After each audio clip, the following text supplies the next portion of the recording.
Hi എല്ലാ കൂട്ടുകാർക്കും rank ഫലിൻ്റെ പുതിയൊരു വീഡിയോ ക്ലാസ്സിലേക്ക് സ്വാഗതം.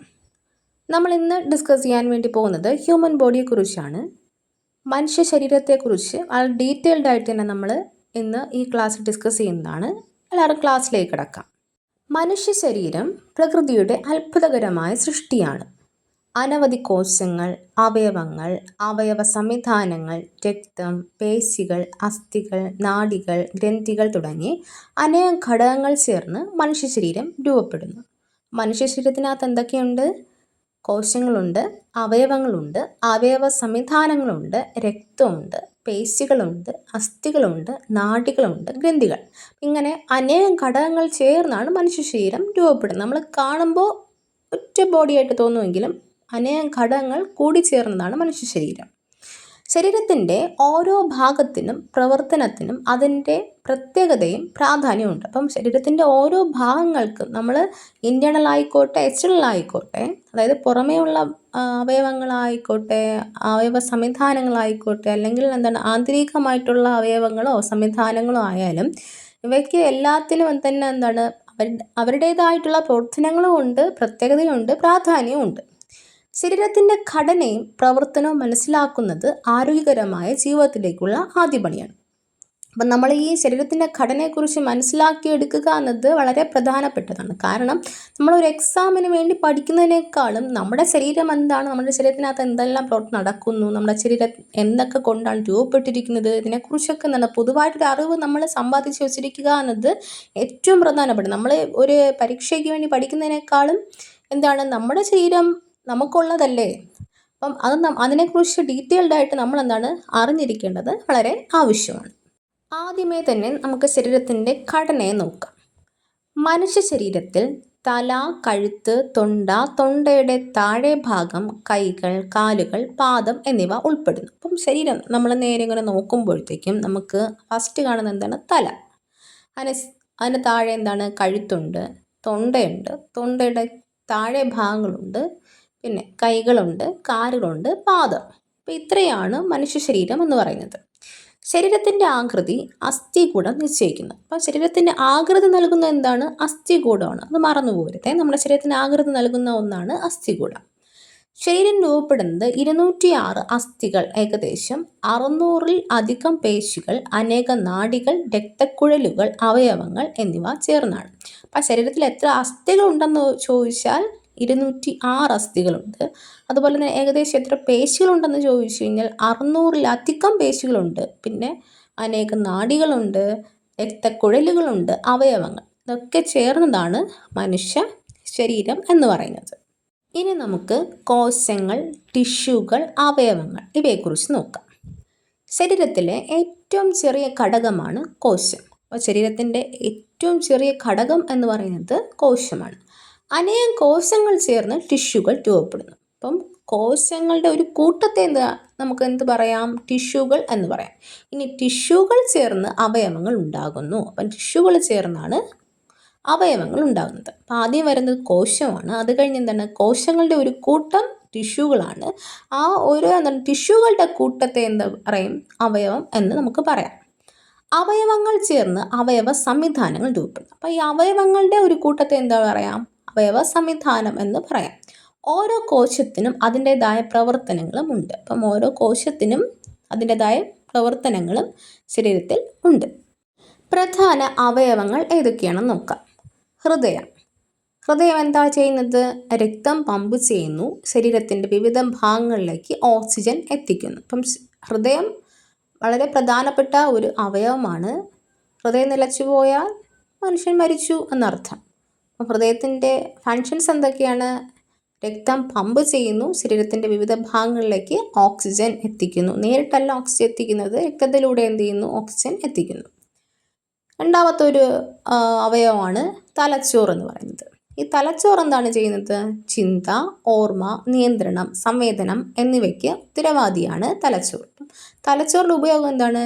നമുക്ക് ചിന്ത നൽകാനും, നമ്മെ ഓർമ്മപ്പെടുത്താനും, നമ്മെ നിയന്ത്രിക്കാനും, സംവേദനങ്ങൾക്ക് ഒക്കെ വഴിയൊരുക്കുന്നത് ആരാണ്? തലച്ചോറാണ്. ഇനി മറ്റൊരു പ്രധാന അവയവം എന്താണ്? ശ്വാസകോശമാണ്. ഇപ്പം ശ്വാസകോശത്തിൻ്റെ ഫങ്ഷൻ എന്താണ്? ശ്വാസം എടുക്കാനും വിടാനും സഹായിക്കുന്നു. ശ്വാസം നമുക്ക് എന്താണ് എടുക്കാനും വിടാനും സഹായിക്കുന്ന അവയവമാണ് ശ്വാസകോശം. മറ്റൊരു അവയവമാണ് കരൾ. കരളിൻ്റെ ഉപയോഗം എന്താ? രക്തം ശുദ്ധീകരിക്കുന്നു, ദഹനത്തിൽ സഹായിക്കുന്നു. അപ്പോൾ രക്തം ശുദ്ധീകരിക്കുന്ന ദഹനത്തിൽ നമ്മെ സഹായിക്കുന്നതും കരളാണ്. അതുകൊണ്ടാണ് ഈ മദ്യപാനം മൂലം കരൾ എന്താണ് ദ്രവിച്ചു പോവുകയൊക്കെ ചെയ്യുമ്പം കരൾ മാറ്റിവെക്കൽ ശസ്ത്രക്രിയയിലൂടെ. കാരണം കരൾ നമുക്ക് വളരെ ആവശ്യമാണ്. എങ്കിൽ മാത്രമേ എന്ത് ചെയ്യുന്നുള്ളൂ, നമ്മുടെ രക്തം ശുദ്ധീകരിക്കുന്നതിനും അതുപോലെ തന്നെ നമ്മൾ ദഹനത്തിന് നമ്മൾ കഴിക്കുന്ന ഭക്ഷണം ദഹിക്കണ്ടേ, അപ്പം അതിനെ സഹായിക്കുന്നത് ആരാണ്? കരളാണ്. ഇനി അടുത്ത ഒരു അവയവമാണ് വൃക്കകൾ. വൃക്കകൾ എന്താ ചെയ്യുന്നത്? രക്തത്തിൽ നിന്നുള്ള മാലിന്യങ്ങൾ നീക്കം ചെയ്യുന്നു. അപ്പം രക്തത്തിൽ അടിഞ്ഞുകൂടിയിരിക്കുന്ന മാലിന്യങ്ങളെ നീക്കം ചെയ്യുന്ന ഒരു അരിപ്പ പോലെ പ്രവർത്തിക്കുന്ന ആളാണ് ആര്? വൃക്കകൾ. ഇനി അടുത്തൊരു അവയവം എന്താണ്? ത്വക്കാണ്. ത്വക്ക് എന്താ ചെയ്യുന്നത്? ശരീരത്തെ പുറം ലോകത്തിൽ നിന്നും സംരക്ഷിക്കുന്നു, ഈർപ്പം നിലനിർത്തുന്നു. അപ്പോൾ ശരീരത്തെ പുറം ലോകത്തിൽ നിന്നും സംരക്ഷിക്കുന്നതും അതുപോലെ തന്നെ ശരീരത്തിൽ ഈർപ്പം നിലനിർത്താൻ സഹായിക്കുന്നത് ആരാണ്? ത്വക്കാണ്. ത്വക്ക് എന്ന് പറയുന്നത് നമ്മുടെ തൊലി ഭാഗം അല്ലേ? പുറമേ കാണുന്ന ആ ഒരു തൊലി ഭാഗമാണ് ത്വക്ക് എന്ന് പറയുന്നത്. അത് നമ്മൾ പുറം ലോകത്തിൽ നിന്നും സംരക്ഷിക്കുകയും ഈർപ്പം നിലനിർത്താൻ സഹായിക്കുകയും ചെയ്യുന്നു.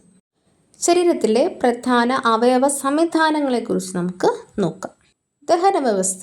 ഭക്ഷണം ദഹിപ്പിച്ച് പോഷകങ്ങൾ ലഭ്യമാക്കുന്നു. അപ്പം ദഹന വ്യവസ്ഥ എന്താണ് ചെയ്യുന്നത്? ഭക്ഷണം ദഹിപ്പിച്ച് പോഷകങ്ങൾ ലഭ്യമാക്കുന്നു. ഇനി ശ്വാസകോശ വ്യവസ്ഥയാണെങ്കിലോ, ഓക്സിജൻ ഉൾക്കൊള്ളുന്നു, കാർബൺ ഡൈ ഓക്സൈഡ് പുറത്താക്കുന്നു. അപ്പോൾ ഓക്സിജൻ ഉൾക്കൊണ്ട് കാർബൺ ഡൈ ഓക്സൈഡ് പുറത്താക്കുന്ന ആ ഒരു വ്യവസ്ഥ എന്താണ്? ശ്വാസകോശ വ്യവസ്ഥ. ഇനി രക്തചംക്രമണ വ്യവസ്ഥ. രക്തം ശരീരത്തിലുടനീളം എത്തിക്കുന്ന ഒരു ഫങ്ഷനാണ് എന്ത് ചെയ്യുന്നത്? രക്തചംക്രമണ വ്യവസ്ഥ ചെയ്യുന്നത്. അപ്പോൾ രക്തചംക്രമണ വ്യവസ്ഥ എന്താണ്? രക്തം ശരീരത്തിലുടനീളം എത്തിക്കുന്നു. ഇനി മറ്റൊരു അവയവ സംവിധാനമാണ് പേശീവ്യൂഹം എന്ന് പറയുന്നത്. അസ്ഥികളും പേശികളും ചേർന്ന് ശരീരത്തിന് ആകൃതി, ചലനം എന്നിവ നൽകുന്നത് എന്താണ്? പേശീവ്യൂഹമാണ്. പേശീവ്യൂഹം എന്താ ചെയ്യുന്നത്? അസ്ഥികളും പേശികളും കൂടെ ചേർന്ന് ശരീരത്തിന് ആകൃതിയും ചലനവും നൽകുന്നു. നാഡീവ്യവസ്ഥ. തലച്ചോറും ഞരമ്പുകളും ചേർന്ന് ശരീരത്തിൻ്റെ പ്രവർത്തനം നിയന്ത്രിക്കുന്നു. തലച്ചോറും ഞരമ്പുകളും കൂടെ ചേർന്ന ഒരു വ്യവസ്ഥയാണ് എന്ത്? നാഡീവ്യവസ്ഥ. ഇത് ശരീരത്തിൻ്റെ പ്രവർത്തനത്തെ നിയന്ത്രിക്കുക എന്നതാണ് അവർ ചെയ്യുന്ന ഒരു കാര്യം എന്ന് പറയുന്നത്. ഇനി ജ്ഞാനേന്ദ്രിയ വ്യൂഹം. ശരീരത്തിൻ്റെ ഏറ്റവും വലിയ അവയവമാണ്. സംരക്ഷണവും സെൻസറിയും നൽകുന്നത് ജ്ഞാനേന്ദ്രിയ വ്യൂഹമാണ്. അപ്പം ശരീരത്തിൻ്റെ ഏറ്റവും വലിയ അവയവമാണ് ജ്ഞാനേന്ദ്രിയ വ്യൂഹം എന്ന് പറയുന്നത്. സംരക്ഷണവും സെൻസറിയാണ് ഇവിടെ ഫങ്ഷൻ. ലസിക വ്യൂഹം. രോഗപ്രതിരോധത്തിലും ദ്രാവക സംവഹനത്തിലും പങ്കുവഹിക്കുന്ന ഒരു വ്യൂഹമാണ് ലസിക വ്യൂഹം എന്ന് പറയുന്നത്. രോഗപ്രതിരോധത്തിലും ദ്രാവക സംവഹനത്തിലും പങ്ക് വഹിക്കുന്നു. ഇനി നമുക്ക് പറഞ്ഞ വ്യവസ്ഥകളെ തന്നെ ഡീറ്റെയിൽഡ് ആയിട്ട് നോക്കാം. ഒന്നാമതായിട്ട് ദഹന വ്യവസ്ഥ. ദഹന വ്യവസ്ഥയിൽ വായ്, അന്നനാളം, വയറ്, ചെറുകുടൽ, വലിയ കുടൽ, കരൾ, അഗ്നാശയം, പിത്താശയം എന്നിവ ഉൾപ്പെടുന്നു. അപ്പോൾ ദഹന വ്യവസ്ഥയിൽ ഉൾപ്പെട്ട ഭാഗങ്ങൾ ഏതൊക്കെയാണ്? വായുണ്ട്, അന്നനാളമുണ്ട്, വയറുണ്ട്, ചെറുകുടലുണ്ട്, വലിയ കുടലുണ്ട്, കരളുണ്ട്, അഗ്നാശയമുണ്ട്, പിത്താശയം. ഇവയെല്ലാം കൂടി ചേർന്ന് വരുന്ന വ്യവസ്ഥയാണ് ദഹന വ്യവസ്ഥ എന്ന് പറയുന്നത്. ഭക്ഷണം ദഹിപ്പിച്ച് ശരീരത്തിന് ആവശ്യമുള്ള പോഷകങ്ങൾ ലഭ്യമാക്കുന്നു. അപ്പോൾ ഭക്ഷണത്തെ ദഹിപ്പിച്ച് ശരീരത്തിന് ആവശ്യമുള്ള പോഷകങ്ങൾ ലഭ്യമാക്കുക എന്നതാണ് ഇവയുടെ പ്രവർത്തനം. ദഹനം വായിൽ തുടങ്ങുന്നു. അപ്പം നമുക്കറിയാം ദഹനം എവിടെ നിന്നാണ് തുടങ്ങുന്നത്? വായിൽ നിന്ന് തുടങ്ങുന്നു. വയറിലെത്തുമ്പോൾ ആസിഡുമായി ചേർന്ന് ഭക്ഷണം പാകമാകുന്നു. അപ്പം വയറിലെത്തുമ്പോൾ എന്താണ്? ആസിഡുമായിട്ട് ചേർന്ന് ഭക്ഷണം പാകമാകുന്നു. ചെറുകുടലിൽ വെച്ച് പോഷകങ്ങൾ രക്തത്തിലേക്ക് ആഗീകരണം ചെയ്യുന്നു. അപ്പം ചെറുകുടലിൽ വെച്ച് പോഷകങ്ങൾ നമ്മുടെ രക്തത്തിലേക്ക് ആഗീകരണം ചെയ്യുന്നു. ശേഷിപ്പുകൾ വൻകുടലിലൂടെ പുറത്താക്കുന്നു. അപ്പം ശേഷിപ്പ് അതായത് അതിന് ശേഷമുള്ള ഭക്ഷണത്തിൻ്റെ അവശിഷ്ടങ്ങളൊക്കെ എന്ത് ചെയ്യുന്നു? വൻകുടലിലൂടെ പുറത്താവുകയാണ് ചെയ്യുന്നത്. രണ്ടാമത്തെ വ്യവസ്ഥയാണ് ശ്വാസകോശ വ്യവസ്ഥ. ശ്വാസകോശ വ്യവസ്ഥയിൽ മൂക്ക്, തൊണ്ട, ശ്വാസനാളം, ബ്രോങ്കൈ, ഫേസുകൾ എന്നിവ ഉൾപ്പെടുന്നു. അപ്പം ശ്വാസകോശ വ്യവസ്ഥയിൽ എന്തൊക്കെയുണ്ട്? മൂക്കുണ്ട്, തൊണ്ടയുണ്ട്, ശ്വാസനാളമുണ്ട്, ബ്രോങ്കയുണ്ട്, ഫേസുകളോ ഇവയും ഉണ്ട്. വായുവിൽ നിന്ന് ഓക്സിജൻ ഉൾക്കൊള്ളുകയും കാർബൺ ഡൈ ഓക്സൈഡ് പുറത്താക്കുകയും ചെയ്യുന്നു. അപ്പം ഇവരുടെ പ്രധാന ഫങ്ഷൻ എന്താണ്? ഓക്സിജൻ ഉൾക്കൊള്ളുക. വായിൽ നിന്നും ഓക്സിജൻ ഉൾക്കൊണ്ട് കാർബൺ ഡൈ ഓക്സൈഡിനെ എന്ത് ചെയ്യുക? പുറത്താക്കുക. ശ്വാസകോശങ്ങൾ രക്തത്തിൽ ഓക്സിജൻ ചേർക്കുന്നു. അപ്പോൾ ശ്വാസകോശമാണ് രക്തത്തിൽ എന്ത് ചെയ്യുന്നത്? ഓക്സിജൻ ചേർക്കുന്നത്. മൂന്നാമത്തെ വ്യവസ്ഥ രക്തചംക്രമണ വ്യവസ്ഥ. ഹൃദയം, രക്തക്കുഴലുകൾ, അതായത് ആർട്ടറി, വെയിൻ, കാപ്പിലറി, രക്തം എന്നിവ ചേരുന്നതാണ് ഈ സംവിധാനം. അപ്പം രക്തചംക്രമണ വ്യവസ്ഥയിൽ മൂന്ന് കാര്യങ്ങളാണ് ചേരുന്നത്. ഹൃദയമുണ്ട്, രക്തക്കുഴലുകളുണ്ട്, പിന്നെ രക്തവുമുണ്ട്. അതായത് രക്തക്കുഴലുകൾ 3 തരത്തിലുണ്ട്. ആർട്ടറി ഉണ്ട്, വെയിൻ ഉണ്ട്, കാപ്പിലറി ഉണ്ട്.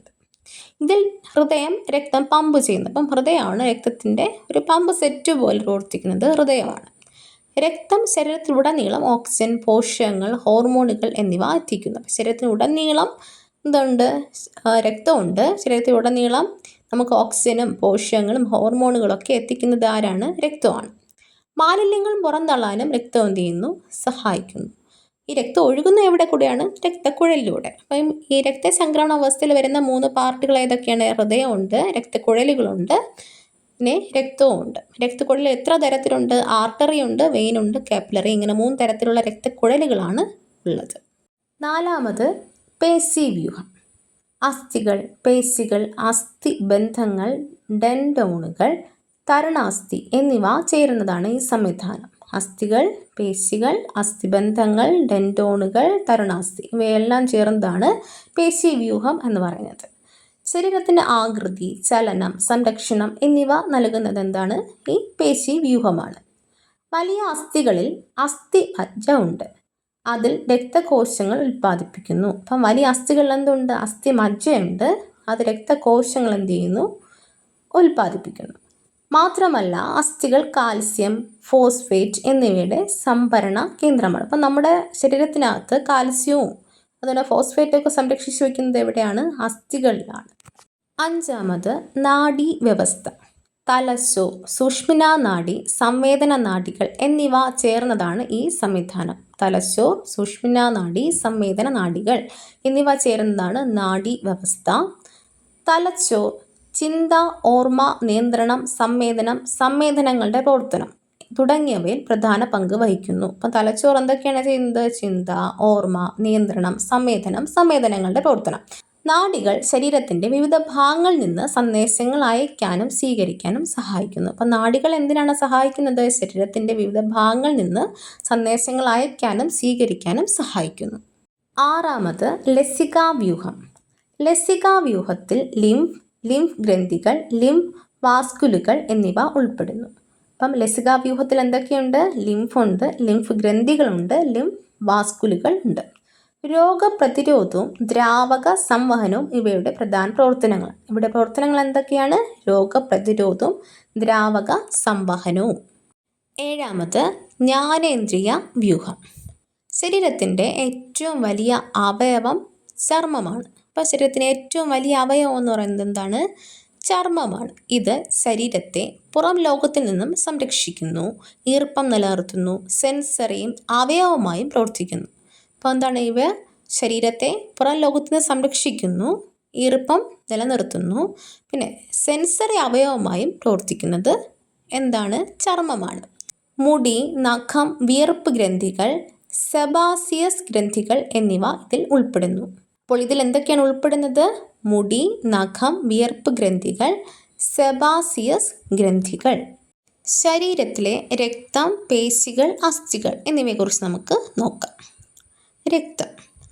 ശരീരത്തിൽ ഏകദേശം 4.5 മുതൽ 6 ലിറ്റർ രക്തമുണ്ട്. അപ്പം നമ്മളുടെ ശരീരത്തിൽ എത്ര ലിറ്റർ രക്തമുണ്ട്? 4.5 മുതൽ 6 ലിറ്റർ രക്തം നമ്മുടെ ശരീരത്തിലുണ്ട്. രക്തം പ്ലാസ്മ, അരുണരക്താണുക്കൾ, ശ്വേതരക്താണുക്കൾ, പ്ലാറ്റ്ലെറ്റുകൾ എന്നിവയാൽ നിർമ്മിതമാണ്. അപ്പോൾ നമ്മുടെ ശരീരത്തിലെ രക്തത്തിൽ 4 ഘടകങ്ങളുണ്ട്. പ്ലാസ്മയുണ്ട്, അരുണരക്താണുക്കളുണ്ട്, ശ്വേതരക്താണുക്കളുണ്ട്, പ്ലാറ്റ്ലെറ്റുകളുണ്ട്. ഇതിൽ അരുണരക്താണുക്കൾ ഓക്സിജൻ, പോഷകങ്ങൾ, ഹോർമോണുകൾ എന്നിവയെ ശരീരത്തിൻ്റെ വിവിധ ഭാഗങ്ങളിൽ എത്തിക്കാനും ശരീരത്തിൽ നിന്നുള്ള മാലിന്യങ്ങൾ പുറന്തള്ളാനും സഹായിക്കുന്നു. അപ്പോൾ അരുണരക്താണുക്കൾ അല്ലെങ്കിൽ റെഡ് ബ്ലഡ് കോർപ്പസിൽസ് അല്ലെങ്കിൽ റെഡ് ബ്ലഡ് സെൽസ് ഇതെന്തിനാണ് സഹായിക്കുന്നത്? ഓക്സിജൻ, പോഷകങ്ങൾ, ഹോർമോണുകൾ എന്നിവ ശരീരത്തിൻ്റെ വിവിധ ഭാഗങ്ങളിൽ എത്തിക്കാനും ഇനി ശരീരത്തിൽ നിന്നുള്ള മാലിന്യങ്ങൾ പുറന്തള്ളാനും എന്ത് ചെയ്യുന്നു? സഹായിക്കുന്നു. ഇനി ശ്വേതരക്താണുക്കളാണെങ്കിലോ രോഗപ്രതിരോധത്തിനാണ് സഹായിക്കുന്നത്. ശ്വേതരക്താണുക്കൾ രോഗപ്രതിരോധത്തിനാണ്. പേശികളെക്കുറിച്ച് നോക്കാം. ശരീരത്തിൽ ഏകദേശം 600-ലധികം പേശികളുണ്ട്. നമ്മൾ നേരത്തെ പറഞ്ഞു അല്ലേ, ശരീരത്തിൽ ഏകദേശം 600-ലധികം പേശികളുണ്ട്. പേശികൾ ശരീരം ശക്തിപ്പെടാനും ചലനത്തിനും സഹായിക്കുന്നു. പേശികൾ എന്തിനാണ്? ശരീരം ശക്തിപ്പെടുത്താനും ചലനത്തിനുമാണ് സഹായിക്കുന്നത്. കൂടാതെ ഇവ ശരീരത്തിന് ആകൃതി നൽകുന്നു. ശരീരത്തിന് ആകൃതി നൽകുന്നത് എന്താണ്? പേശികളാണ്. അസ്ഥികൂടം, മിനുസമുള്ള പേശി, ഹൃദയപേശി എന്നിങ്ങനെ പേശികൾ 3 തരമാണ്. അപ്പം എത്ര തരത്തിലുള്ള പേശികളുണ്ട്? 3 തരത്തിലുള്ള പേശികളുണ്ട്. അവ ഏതൊക്കെയാണ്? അസ്ഥികൂടം, മിനുസമുള്ള പേശി, ഹൃദയപേശി. അസ്ഥികളെക്കുറിച്ച് നോക്കാം. ശരീരത്തിൽ 206 അസ്ഥികളുണ്ട്. ശരീരത്തിൽ എത്ര അസ്ഥിയുണ്ട്? 206 അസ്ഥികൾ. അസ്ഥികൾ ശരീരത്തിന് ആകൃതി നൽകുന്നു, സംരക്ഷിക്കുന്നു, ചലനത്തിന് സഹായിക്കുന്നു. നമ്മൾ പേശികൾ പറഞ്ഞതുപോലെ തന്നെ ശരീരത്തിന് ആകൃതി നൽകുകയും സംരക്ഷിക്കുകയും ചലനത്തിനെ സഹായിക്കുകയും ചെയ്യുന്ന ഫംഗ്ഷൻ തന്നെയാണ് അസ്ഥികൾക്കും ഉള്ളത്. വലിയ അസ്ഥികൾ അസ്ഥിമജ്ജയുണ്ട്. അപ്പം വലിയ അസ്ഥികളിൽ എന്തുണ്ട്? അസ്ഥിമജ്ജയും ഉണ്ട്. പ്രധാന ഗ്രന്ഥികൾ: പിറ്റ്യൂട്ടറി ഗ്രന്ഥി, തൈറോയ്ഡ് ഗ്രന്ഥി, അഡ്രിനൽ ഗ്രന്ഥി, പാരാതൈറോയ്ഡ് ഗ്രന്ഥി, പാൻക്രിയാസ്, ഗൊനാഡുകൾ, അതായത് ടെസ്റ്റിസ്, ഓവറി എന്നിവയാണ് പ്രധാന ഗ്രന്ഥികൾ. അപ്പോൾ ശരീരത്തിലുള്ള പ്രധാന ഗ്രന്ഥികൾ ഏതൊക്കെയാണ്?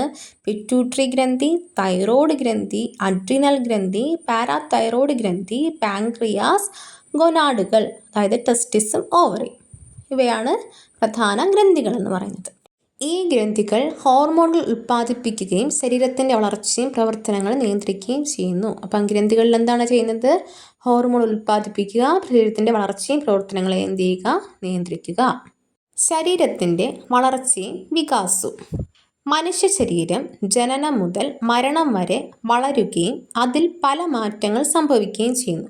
അപ്പം മനുഷ്യ ശരീരം ജനനം മുതൽ മരണം വരെ വളരുന്നു, അതിൽ പല മാറ്റങ്ങളും എന്ത് ചെയ്യുന്നു? സംഭവിക്കുന്നു. കുഞ്ഞുങ്ങളിൽ അസ്ഥികളുടെ എണ്ണം 300ഓളമാണ്. വളർച്ചയ്ക്കിടെ ചില അസ്ഥികൾ ചേർന്ന് 206ലേക്ക് കുറയുന്നു. അപ്പം നമുക്കറിയാം അസ്ഥികളുടെ എണ്ണം എത്രയാണ്? 206ആണ്. പക്ഷേ നമ്മൾ ജനിക്കുന്ന സമയത്ത് നമ്മൾ എന്താണ്, എത്ര അസ്ഥികൾ കാണും? 300ഓളം അസ്ഥികൾ ഉണ്ടായിരിക്കും. പക്ഷെ പിന്നീട് നമ്മൾ വളർന്നു വരും തോറും എന്ത് ചെയ്യുന്നു? പല അസ്ഥികളും കൂടിച്ചേർന്ന് ഒരു അസ്ഥിയിലേക്ക് അങ്ങ് മാറും. അങ്ങനെ 206ലേക്ക് എന്ത് ചെയ്യുന്നു? കുറയുന്നു. പ്രായം കൂടുമ്പോൾ ശരീരത്തിലെ പേശികൾ, അസ്ഥികൾ, ഗ്രന്ഥികൾ, അവയവങ്ങൾ എന്നിവയുടെ പ്രവർത്തനക്ഷമത കുറയും. അപ്പോൾ നമുക്ക് പ്രായം കൂടുന്നതനുസരിച്ച് എന്ത് ചെയ്യും? ശരീരത്തിലെ പേശികൾക്കും അസ്ഥികൾക്കും ഗ്രന്ഥികൾക്കും അവയവങ്ങൾക്കും എന്താണ്? പ്രവർത്തനക്ഷമത കുറഞ്ഞു കുറഞ്ഞ് വരും. ശരീരത്തിലെ രാസപ്രക്രിയകളും ഹോർമോണുകളും: ശരീരത്തിൽ അനേകം രാസപ്രക്രിയകൾ നടക്കുന്നു. ഹോർമോണുകൾ ശരീരത്തിൻ്റെ വളർച്ച, ദഹനം, പ്രജനനം, മാനസികാവസ്ഥ, രക്തസമ്മർദ്ദം, രക്തത്തിലെ പഞ്ചസാര, വെള്ളം എന്നിവയെ നിയന്ത്രിക്കുന്നു. അപ്പോൾ ഹോർമോണിൽ എന്താണ് ചെയ്യുന്നത്? ശരീരത്തിൻ്റെ വളർച്ച, ദഹനം, പ്രജനനം, മാനസികാവസ്ഥ, രക്തസമ്മർദ്ദം, രക്തത്തിലെ പഞ്ചസാര, വെള്ളം എന്നിവയെല്ലാം എന്ത് ചെയ്യുന്നു? നിയന്ത്രിക്കുന്നു. പിറ്റ്യൂട്ടറി, തൈറോയ്ഡ്, അഡ്രീനൽ, പാൻക്രിയാസ്, ഗൊണാഡുകൾ എന്നിവയാണ് പ്രധാന ഹോർമോൺ ഗ്രന്ഥികൾ. അപ്പം പിറ്റ്യൂട്ടറി ഗ്രന്ഥി, തൈറോയ്ഡ്, അതുപോലെ തന്നെ അഡ്രീനൽ, പാൻക്രിയാസ്, ഗൊനാഡുകൾ എന്നിവയാണ് പ്രധാന ഹോർമോൺ ഗ്രന്ഥികൾ. ഇനി നമുക്ക് ശരീരത്തിലെ സംവേദനങ്ങൾ ഏതൊക്കെയാണെന്ന് നോക്കാം. കാഴ്ച, ശ്രവണ, മണം, രുചി, സ്പർശം എന്നിവയാണ് സംവേദനങ്ങൾ. കാഴ്ചയെ ചക്ഷു എന്ന് പറയും, ശ്രവണയ്ക്ക് ചെവി, മണം മൂക്ക്, രുചി നാവ്, സ്പർശം ത്വക്ക്.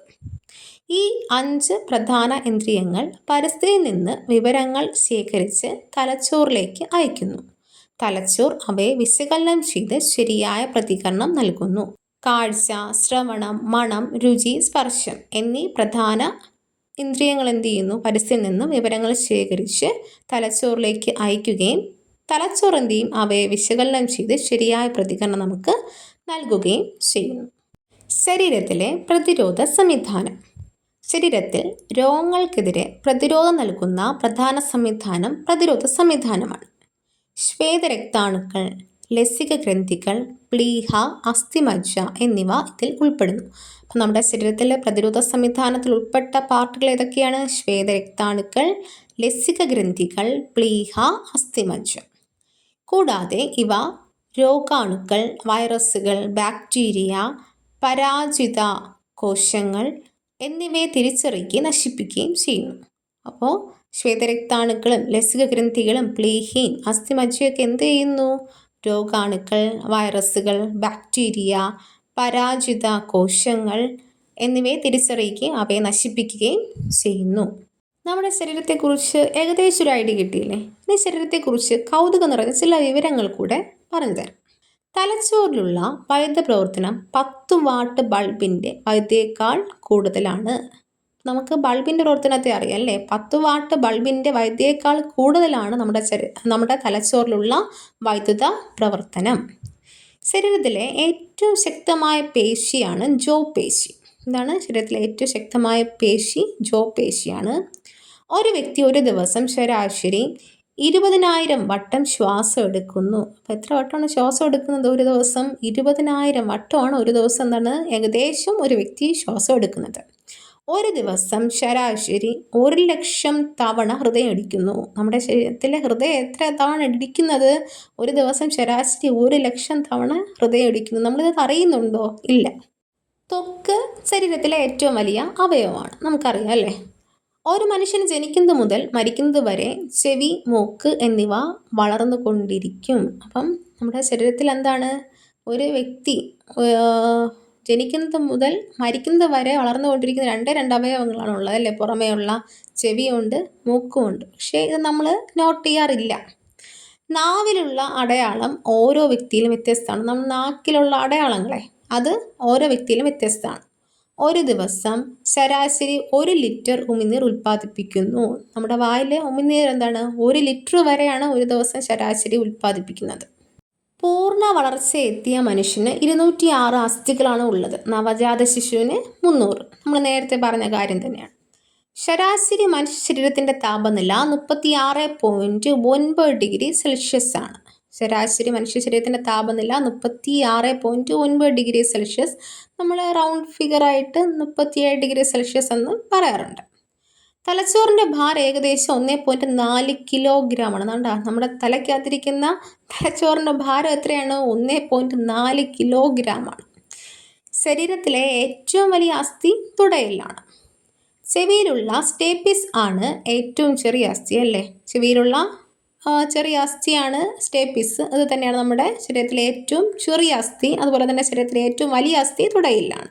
ശരീരത്തിലെ ഏറ്റവും വലിയ പേശി ഇടുപ്പിലാണ്. നമ്മുടെ ശരീരത്തിലെ ഏറ്റവും വലിയ പേശി ഇരിക്കുന്നത് എവിടെയാണ്? ഇടുപ്പിലാണ്. മനുഷ്യ ശരീരത്തെക്കുറിച്ചുള്ള ഈ ക്ലാസ് നമുക്കിവിടെ വൈൻഡപ്പ് ചെയ്യാം. ഏകദേശം ഒരു ഐഡിയ കിട്ടിയില്ല. മനുഷ്യ ശരീരത്തെക്കുറിച്ചുള്ള ഏകദേശം ഐഡിയ ഞങ്ങൾക്ക് കിട്ടിക്കാണുമെന്ന് വിശ്വസിക്കുന്നു. അപ്പോൾ ഇനിയും ധാരാളം കാര്യങ്ങൾ മനുഷ്യ ശരീരത്തെക്കുറിച്ച് പഠിക്കാനായിട്ടുണ്ട്. അപ്പോൾ നമുക്ക് ഇനിയും തുടർന്നുള്ള ക്ലാസ്സുകളിൽ ഇതിനെക്കുറിച്ച് ഡീറ്റെയിൽഡ് ആയിട്ട് ഇനിയും പഠിക്കാം. അപ്പോൾ ഈ ചാനൽ ഇതുവരെ സബ്സ്ക്രൈബ് ചെയ്തിട്ടില്ലെങ്കിൽ സബ്സ്ക്രൈബ് ചെയ്യുക, നിങ്ങളുടെ കൂട്ടുകാരിലേക്കൂടെ ഷെയർ ചെയ്യുക. നിങ്ങൾക്ക് ഈ വീഡിയോ ഇഷ്ടമായെങ്കിൽ ലൈക്ക് ചെയ്യുക. അതുപോലെ തന്നെ ഇതിൻ്റെ നോട്ട് ടെലഗ്രാം ചാനലിൽ പോസ്റ്റ് ചെയ്തിട്ടുണ്ട്. അതുകൊണ്ട് പ്രയോജനപ്പെടുത്താവുന്നതാണ്. എക്സാമിന് എല്ലാവരും നന്നായിട്ട് പഠിക്കുക. പ്രത്യേകിച്ച് 10th പ്രിലിംസ് അങ്ങനെയുള്ള തുടങ്ങിയ എക്സാമുകളിലൊക്കെ എന്താണ് ചോദിക്കുന്ന ചോദ്യങ്ങൾ എന്തായാലും തീർച്ചയായിട്ടും 1 മാർക്ക് നിങ്ങൾക്ക് ഇതിൽ നിന്ന് ലഭിക്കുന്നതായിരിക്കും. അപ്പം വളരെ ഭംഗിയായിട്ട് എല്ലാവരും പഠിക്കുക. മറ്റൊരു വീഡിയോ ആയിട്ട് ഇനിയും കാണാം. Thank you.